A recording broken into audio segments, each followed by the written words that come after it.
నమస్తే, నా పేరు కిట్టు. వైజాగ్ లోకల్ న్యూస్ వార్తలకు స్వాగతం. వార్తల్లో ముందుగా ముఖ్యాంశాలు.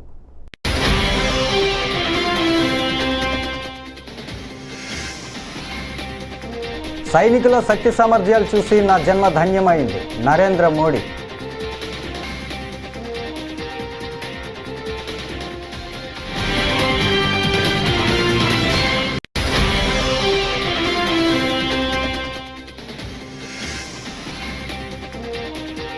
దేశ సైన్యానికి దైవబలం మెండుగా ఉండాలి. ఆలయాల్లో జన సైనికుల ప్రత్యేక పూజలు.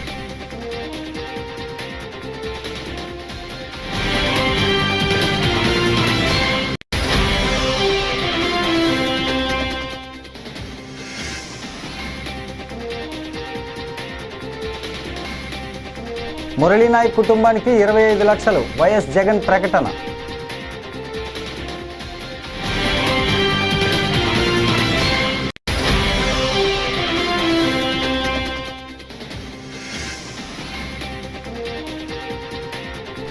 నాగార్జున సాగర్ బుద్ధవనంలో ప్రపంచ సుందరీమణుల సందడి.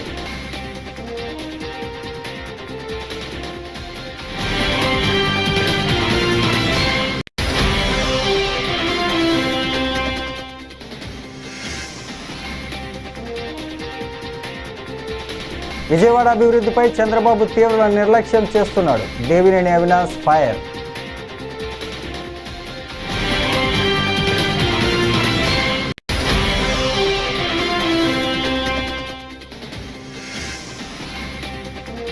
చైనా ఉత్పత్తులపై భారత్ నిషేధం ప్రకటించాలి.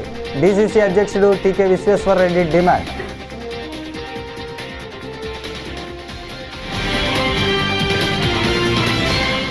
ఇక డీటెయిల్స్ చూస్తే, పాకిస్తాన్ అణ్వాయుధాలతో భారత్ని బెదిరించాలనుకున్న అవి మన ముందు పనికిరావని ప్రధాని మోడీ అన్నారు. పంజాబ్లోని అధంపూర్ ఎయిర్బేస్ వద్ద జవాన్లను ఉద్దేశించి మాట్లాడిన ఆయన ఉగ్రవాద నిర్మూలనకు భారత సైన్యం కట్టుబడి ఉందని స్పష్టం చేశారు. యుద్ధభూమిలో భారత్ మాతాకి జై నినాదాలతో పోరాడిన సైనికుల ధైర్యం తనను గర్వపడేలా చేసిందని తెలిపారు. వారి శక్తి సామర్థ్యాలను చూసి తన జన్మ సార్థకమైందని అన్నారు. भारत माता की भारत माता की भारत माता की इस जयघोष की ताकत अभी अभी दुनिया ने देखी है। भारत माता की जय ये सिर्फ उद्घोष नहीं है, ये देश के हर उस सैनिक की शपथ है जो मां भारती की मान मर्यादा के लिए जान की बाजी लगा देता है। ये देश के हर उस नागरिक की आवाज है जो देश के लिए जीना चाहता है, कुछ कर गुजरना चाहता है। भारत माता की जय। मैदान మిస్ వరల్డ్ పోటీల్లో పాల్గొనేందుకు వచ్చిన ప్రపంచ దేశాలకు చెందిన 22 మంది సుందరిమణులు నాగార్జున సాగర్లోని బుద్ధవనంలో పర్యటించారు. వారికి జానపద గిరిజన నృత్య కళాకారులు ఘనస్వాగతం పలికారు. వారంతా అక్కడి పరిసరాలను చూసి అమితానందం పొందారు. బౌద్ధ థీమ్ పార్కులోని బుద్ధ విగ్రహాల వద్ద జరిగిన ధ్యానం, ఆధ్యాత్మిక కార్యక్రమాల్లో వారు పాల్గొన్నారు.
జమ్మూ కాశ్మీర్లో ఆపరేషన్ సింధూర్లో వీరమరణం చెందిన జవాన్ అగ్నివీర్ మురళీ నాయక్ కుటుంబాన్ని మాజీ ముఖ్యమంత్రి వైఎస్ఆర్సీపీ అధ్యక్షుడు వైఎస్ జగన్మోహన్ రెడ్డి పరామర్శించారు. బెంగళూరు నుంచి నేరుగా శ్రీ సత్యసాయి జిల్లా గోరంట్ల మండలం కల్లితండా చేరుకున్న జగన్ అమరుడైన వీర జవాన్ మురళీ నాయక్ తల్లిదండ్రులు జ్యోతిబాయి రామ్నాయక్ను పరామర్శించారు. వైఎస్ జగన్ను చూసిన వీర జవాన్ తల్లిదండ్రులు దుఃఖాన్ని ఆపుకోలేకపోయారు. వారిని ఓదార్చి ధైర్యం చెప్పిన ఆయన వైఎస్ఆర్ కాంగ్రెస్ పార్టీ ఆ కుటుంబానికి అండగా నిలుస్తుందని చెప్పారు.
మురళీ నాయక్ చిన్నవాడైన రాష్ట్రంలో చాలామందికి పెద్దలకు కూడా తన చావు వల్ల అనేక మంది మిగిలిన అన్నదమ్ములు అక్కచెల్లెమ్మలకు రక్షణిస్తూ తాను ప్రాణాలు కోల్పోయాడు. అలాంటి మురళిని తేడమైతే వెనక్కి తాలేము కానీ మురళి చేసిన త్యాగానికైతే మాత్రం ఆంధ్ర రాష్ట్రంలో ఉన్న ప్రతి ఒక్కరం కూడా మురళికి ఇప్పటికీ కూడా రుణపడే ఉంటాం. రాష్ట్ర ప్రభుత్వం మొట్టమొదటిసారిగా ఏ జవాన్ చనిపోయినా కూడా ఆ జవాన్లకు ఇటువంటి ఘటనలో ఏదైనా కానీ ప్రాణాలు కోల్పోతే, దేశం కోసం పోరాటం చేస్తూ ప్రాణాలు కోల్పోతే 50 లక్షల రూపాయలు ఇచ్చే సాంప్రదాయం మొదలుపెట్టింది వైఎస్ఆర్సీపీ ప్రభుత్వ హయాంలో మొదలుపెట్టినందుకు చాలా సంతోషపడతా ఉన్నాం.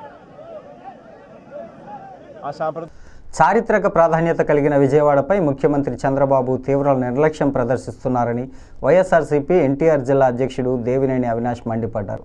తాడేపల్లి వైఎస్ఆర్సీపీ కేంద్ర కార్యాలయంలో మీడియాతో మాట్లాడుతూ ఎన్టీఆర్పై ఉన్న కోపంతో ఆయన పేరుతో విజయవాడ కేంద్రంగా జిల్లాను ఏర్పాటు చేయడం వల్లే విజయవాడపై చంద్రబాబు వివక్ష చూపుతున్నారని ఆగ్రహం వ్యక్తం చేశారు.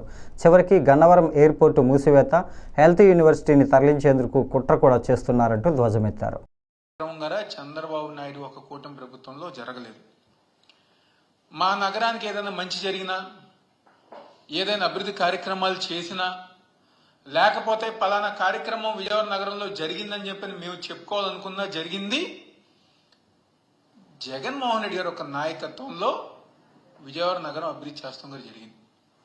మీ అందరికీ తెలిసే ఉంటుంది,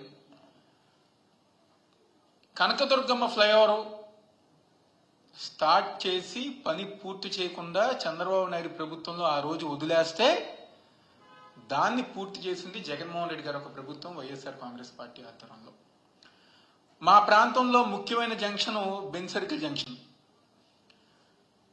దాంట్లో గారు ఒక పార్ట్ బెన్ సర్కిల్ ఫ్లైఓవర్కి సంబంధించి అధికార స్టార్ట్ చేస్తే పూర్తి చేయకుండా చంద్రబాబు నాయుడు ప్రభుత్వంలో గతంలో వదిలేస్తే దాన్ని మళ్ళీ జగన్మోహన్ రెడ్డి గారు ఒక నాయకత్వంలో అధికారంలోకి వచ్చిన తర్వాత కేవలం వాళ్ళు వదిలేసిన ఫ్లైఓవర్తో పాటు మరొక ఫ్లైఓవర్ కేవలం సంవత్సరం కాలంలో పూర్తి చేసింది వైఎస్ఆర్సీపీ ప్రభుత్వం, జగన్మోహన్ రెడ్డి గారు ఒక నాయకత్వంలో మేము పూర్తి చేస్తాం గారు జరిగింది.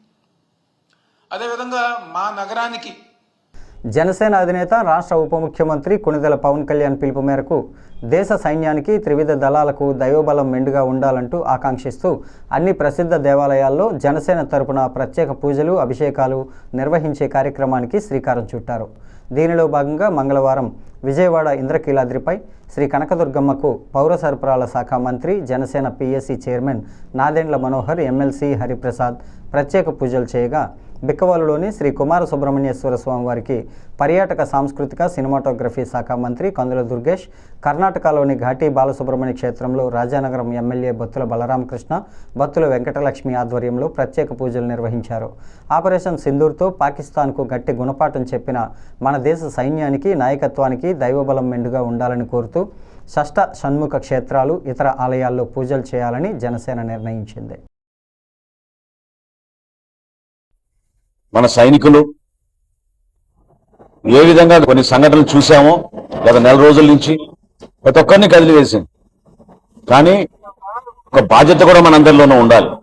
ఈరోజు అమ్మవారి ఆశీస్సులతోటి చాలా అద్భుతంగా పూజలు జరిపి మన సైనికులకి మనస్ఫూర్తిగా మేమందరం కూడా తోడుగా ఉంటాం. ఆ ధైర్యం నింపే విధంగా ప్రతి అడుగు వారు ముందుకేయాలి. ఇటువంటి కార్యక్రమాలు ఎప్పుడు కూడా జనసేన పార్టీలో ఉన్న శ్రేణులందరూ కూడా కలిసికట్టుగా ప్రజల్లో ఒక మంచి భావన వచ్చే విధంగా వర్తమాన రాజకీయాల్లో ఏ పార్టీ చేయని విధంగా మేము నిలబడుతున్నాం. అనేక కార్యక్రమాలు చేపట్టాం. అమాయకులుగా ఉన్న పర్యాటకుల్ని పహల్గాంలో ఆ రోజు జరిగిన సంఘటన ప్రత్యేకంగా వ్యక్తిగతంగా కూడా ప్రతి ఒక్కరిని కదిలివేసింది.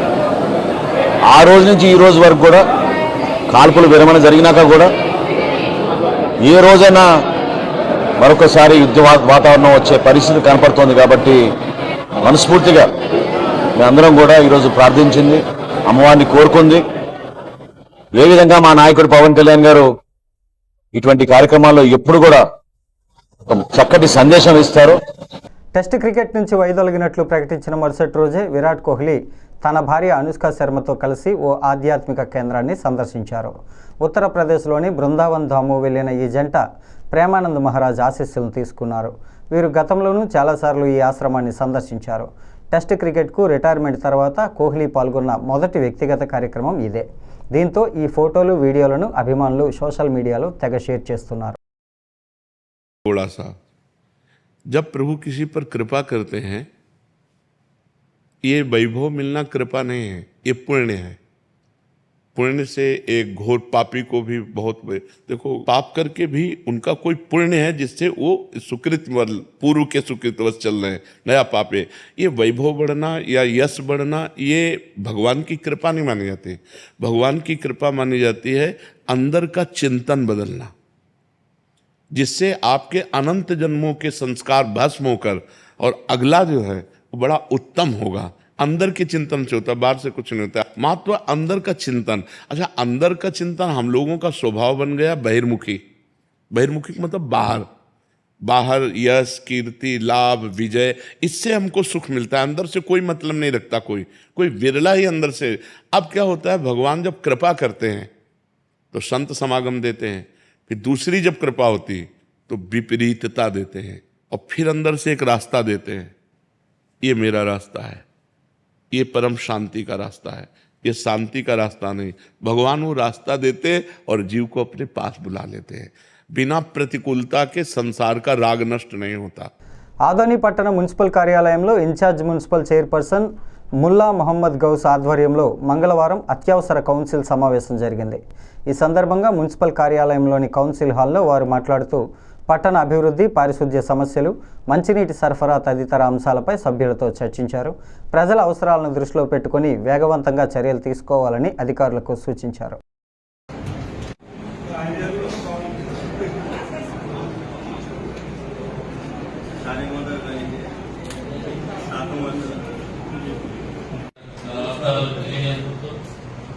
మన దేశ కోసం ప్రాణం త్యాగం చేసిన వాళ్ళ కోసం 2 నిమిషాలు మౌనం పాటించాలని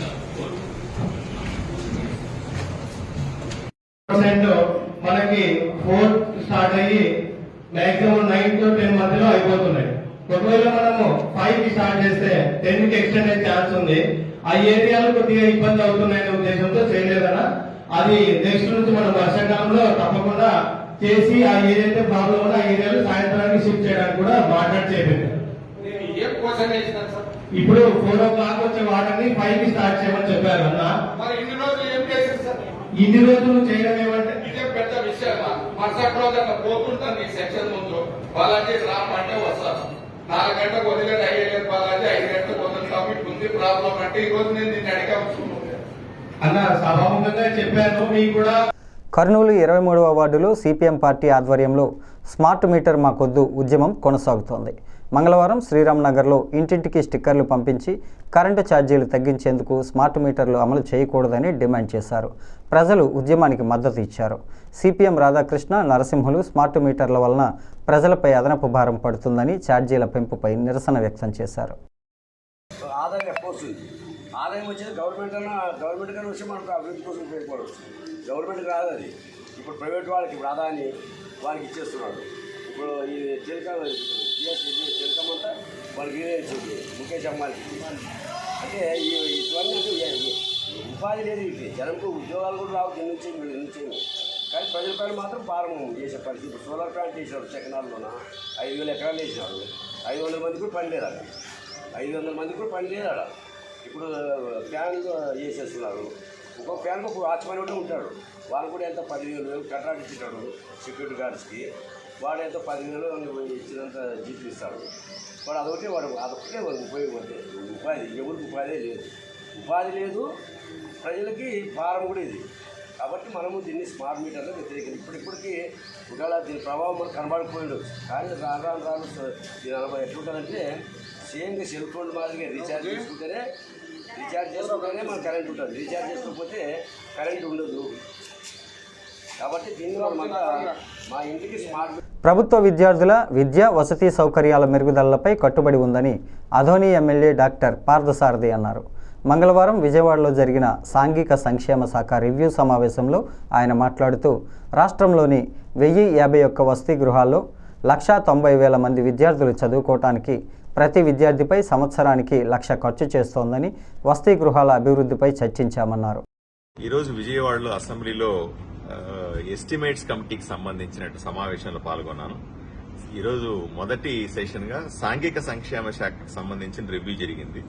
సుమారుగా రాష్ట్ర వ్యాప్తంగా ఉన్నటువంటి 1051 హాస్టల్స్, సుమారుగా 1,90,000 మంది విద్యార్థులు చదివేటువంటి ఈ హాస్టళ్లకి జరుగుతున్నటువంటి రిపేర్ల గురించి కానీ వాటికి సంబంధించినటువంటి అంశాలు చర్చించడం జరిగింది. కూటమి ప్రభుత్వం వచ్చిన తర్వాత ఈ ఒక్క సంవత్సరంలో 143 కోట్ల రూపాయల రిపేర్ కి సంబంధించి హాస్టల్స్ ని ఎమర్జెన్సీగా రిపేర్ చేసే అంశాల మీద ఖర్చు పెట్టడం జరిగింది. మనం తెలిస్తే ఆశ్చర్యపోతారు. మనం హాస్టల్లో చదివే ప్రతి విద్యార్థికి ఎస్సీ హాస్టల్లో గానీ బీసీ హాస్టల్లో చదివే పిల్లలకి ప్రతి విద్యార్థికి సంవత్సరానికి 1,00,000 రూపాయలు ఖర్చు అవుతుంది. ఇంత ఖర్చు మనం పెడతా ఉన్నాం, ఫలితాలు రావాల్సి ఉంది. అదేవిధంగా ఈ సంవత్సరం కేంద్ర ప్రభుత్వం 25 కొత్త హాస్టల్స్ ని పెట్టడానికి డబ్బులు ఇచ్చింది. సుమారుగా 82 కోట్ల రూపాయలు నరేంద్ర మోదీ ప్రభుత్వం రాష్ట్రానికి ఇచ్చింది. దీని ద్వారా అన్ని జిల్లాల్లో కూడా కొత్త హాస్టల్స్ కూడా తయారవుతున్నాయి. అలాగే వడ్లపూడి రైల్వే కాలనీలో వెలిసిన శ్రీ పైడిమాంబ అమ్మవారి పండుగ మహోత్సవాలు ఘనంగా నిర్వహించారు. తెల్లవారుజాము నుంచి భక్తులు పెద్ద ఎత్తున అమ్మవారిని దర్శించారు. టీడీపీ నాయకుడు సాలాపు రామారావు మాట్లాడుతూ గత 18 ఏళ్లుగా అమ్మవారి గుడికి తరచూ వస్తుంటానని, నా వంతు సహాయంగా గతంలో గుడికి షెడ్ నిర్మాణం చేయించానని, ఈ ఏడాది అమ్మవారి పండుగ మహోత్సవం సందర్భంగా గుడి మొత్తానికి తన సొంత నిధులతో పెయింటింగ్లు వేయించానని తెలిపారు. అమ్మవారిని దర్శించి కోరిన కోరికలు తీరుతాయని భక్తులు నమ్ముతారని ఆయన అన్నారు. అదేవిధంగా ఈ అమ్మవారి దయ వల్ల తన కుటుంబం కూడా ఆయురారోగ్యాలతో సంతోషంగా ఉన్నామంటూ అన్నారు. కమిటీ సభ్యుడు మాట్లాడుతూ గుడి అభివృద్ధిలో సాలాపు రామారావు చాలా ఆర్థిక సాయం చేస్తారని, గుడి అభివృద్ధిలో ఆయన ముందుంటారంటూ తెలిపారు.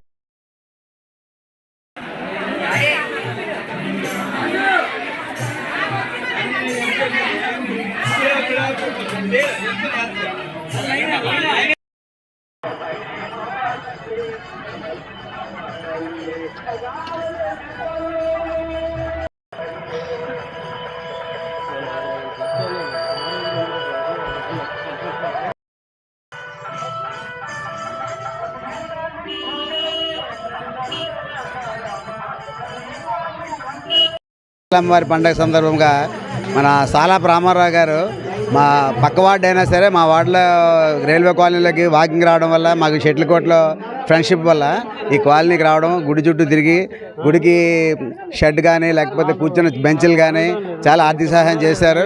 వారికి వారి కుటుంబానికి మా శ్రీ పైడితల్లమ్మ తల్లి అనుకరించి అక్ష ఆరోగ్యాలు ఇవ్వాలని కోరుకుంటున్నాం. ఆయనకి మా కాలనీ తరఫున కృతజ్ఞతలు తెలియజేస్తున్నాం సాలాపు రామారావు గారికి.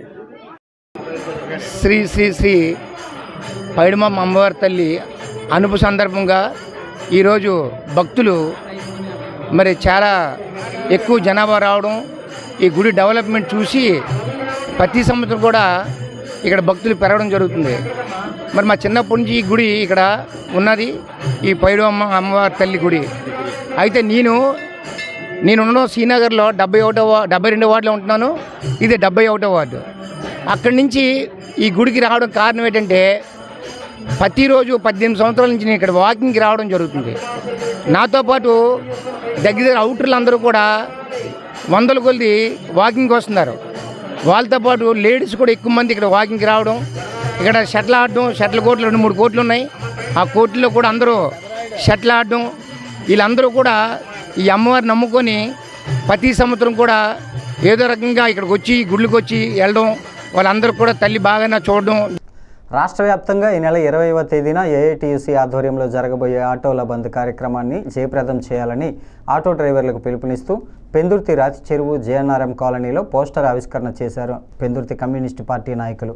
ఈ కార్యక్రమంలో సిపిఐ నాయకులు శ్రీను, రాంబాబు మీడియాతో మాట్లాడుతూ రాజ్యాంగబద్ధమైన కార్మిక హక్కులను కాలరాస్తూ కేంద్ర ప్రభుత్వం ప్రవేశపెట్టిన 4 లేబర్ కోడ్స్ మరియు జీవో నెంబర్ 21 రద్దు చేయాలని, అలాగే గత ప్రభుత్వ హయాంలో ఆటో డ్రైవర్లకు వాహనమిత్ర పథకం ద్వారా 10,000 రూపాయలు అందించిందని, ప్రస్తుతం కూటమి ప్రభుత్వం ఆటో డ్రైవర్లకు 15,000 రూపాయలు ఇచ్చిన హామీ అమలు చేయలేదని, మే 20వ తేదీన జరగబోయే సమ్మెకు పెద్ద ఎత్తున రావాలంటూ పిలుపునిచ్చారు.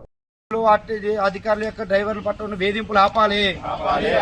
నిత్యం ట్రాఫిక్ పోలీసులు డ్రైవర్ల పట్ల చేస్తున్న వేధింపులు ఆపాలి. జీవో నెంబర్ 21 రద్దు చేయాలి.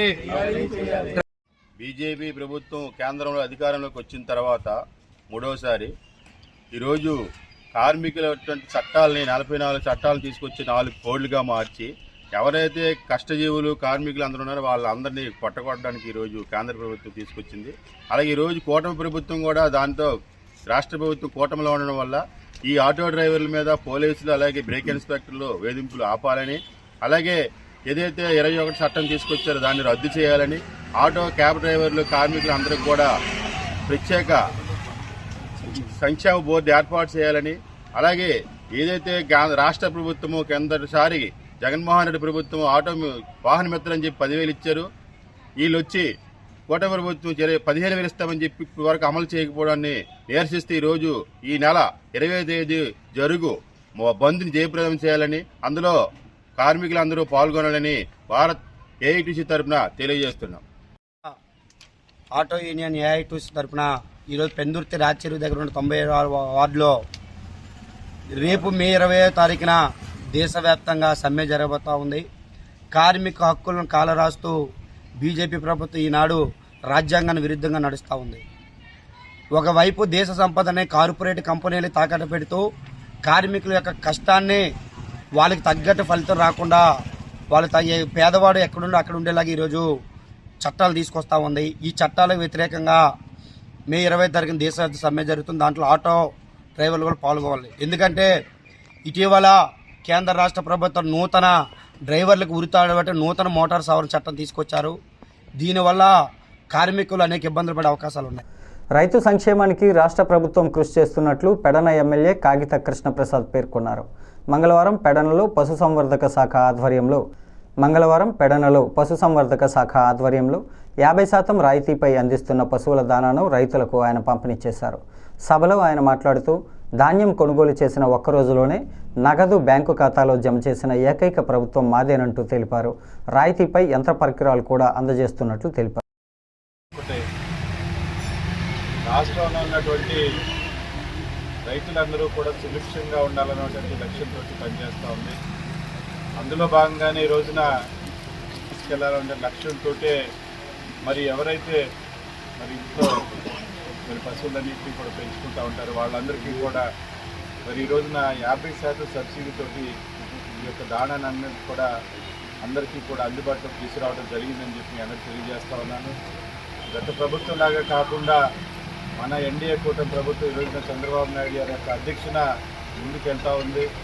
మొన్న కూడా మనం చూసాం రైతులందరికీ కూడా ఏ విధంగా పంటలో ధాన్యాన్ని అమ్ముకోగానే మరి రైతుల అకౌంట్లో డబ్బులు ఏ విధంగా పడినాయి మనందరం కూడా చూసాం. 48 గంటలని చెప్పినటువంటి మన ప్రభుత్వం 24 గంటల లోపే ఆ డబ్బులన్నిటి కూడా రైతుల యొక్క అకౌంట్లో వేయటం మనందరం కూడా చూసాం. మరి భారీ వర్షాలతోటి మరి పంట పొలాలన్నీ కూడా మునిగేటువంటి పరిస్థితి వస్తే అప్పటికప్పుడు డ్రైన్లన్నింటినీ కూడా గత ప్రభుత్వం పట్టించుకోకపోతే ఆ యొక్క డ్రైన్లన్నింటినీ కూడా ఇమీడియట్గా మరి పూడికి తీర్చడం కానివ్వండి, తూడు పట్టేస్తే వాటన్నిటిని కూడా రిమూవ్ చేసి రైతులకు ఎటువంటి ఇబ్బంది కూడా కలగకుండా చేసేటువంటి ఘనత చంద్రబాబు నాయుడు గారు అని చెప్పి సందర్భంగా తెలియజేస్తా ఉన్నాను. అంతేకాకుండా ఎక్కడైనా కూడా పంట కనుక డ్యామేజ్ అయితే వాళ్ళందరికీ కూడా 10,000 రూపాయలు చొప్పున వారి యొక్క అకౌంట్లో కూడా వెంటనే నష్టపరిహారం కూడా మన ప్రభుత్వం చెల్లించిందని చెప్పి మీ అందరికీ కూడా తెలియజేస్తున్నాను. ఈ విషయాలందరికీ కూడా మనందరికీ తెలిసినటువంటి విషయం. గతంలో చంద్రబాబు నాయుడు గారు ఒకప్పుడు ఆంధ్రప్రదేశ్ రాష్ట్ర తెలుగుదేశం పార్టీ అధ్యక్షుడు మరియు గాజువాక నియోజకవర్గం శాసనసభ్యుడు పల్లా శ్రీనివాసరావు జన్మదిన వేడుకల సందర్భంగా 85వ వార్డు టీడీపీ నాయకుడు మువ్వల మహేష్ ఆధ్వర్యంలో పల్లా శ్రీనివాసరావు జన్మదిన వేడుకలు ఘనంగా నిర్వహించారు. ఆయన జన్మదినం సందర్భంగా 100 మంది నిరుపేదలకు భోజనం ప్యాకెట్లను పంచిపెట్టారు. మువ్వల మహేష్ మాట్లాడుతూ పల్లా శ్రీనివాసరావు జన్మదినం నిరుపేదలందరికీ భోజనం పెట్టడం చాలా సంతోషం కలిగిందన్నారు. మా నాయకుడు ఎప్పుడూ కూడా నిరుపేదలకు సాయం చేసే మనస్తత్వం కలిగినవాడని, అందుకుగాను పేద ప్రజలకు భోజనం ప్యాకెట్లను పంపిణీ చేశామంటూ తెలిపారు.